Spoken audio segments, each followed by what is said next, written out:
Telugu PMC ప్రేక్షకులకు స్వాగతం. Hi friends, మీరు ఇప్పుడే కనుక మా ఛానల్కి వచ్చినట్లయితే మా ఛానల్ని సబ్స్క్రైబ్ చేసుకోండి. మీకు ఇష్టమైన టీవీ సీరియల్స్కి సంబంధించిన లేటెస్ట్ అప్డేట్స్ కోసం మా ఛానల్ని సబ్స్క్రైబ్ చేయడంతో పాటు పక్కనే ఉన్న బెల్ ఐకాన్ని క్లిక్ చేయండి. ఎప్పటికప్పుడు మా లేటెస్ట్ అప్డేట్స్ని నోటిఫికేషన్ ద్వారా తెలుసుకోండి. జీ తెలుగులో ప్రసారమవుతున్న సీరియల్ త్రినయని. ఈ సీరియల్లో చందు, ఆషిక హీరో హీరోయిన్లుగా నటిస్తున్నారు.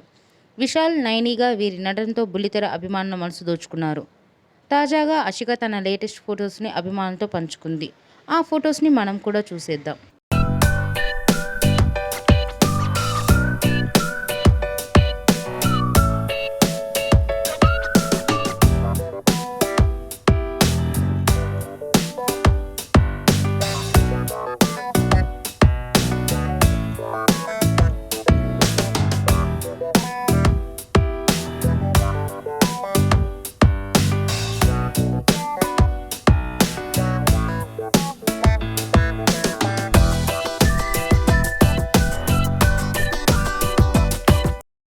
ఈ వీడియో మీకు నచ్చినట్లయితే లైక్ చేసి మరిన్ని టాలీవుడ్ లేటెస్ట్ అప్డేట్స్ మిస్ అవ్వకుండా చూడాలంటే తెలుగు పిఎంసి ఛానల్ను సబ్స్క్రైబ్ చేసుకొని పక్కనే ఉన్న బెల్ ఐకాన్ని క్లిక్ చేయండి.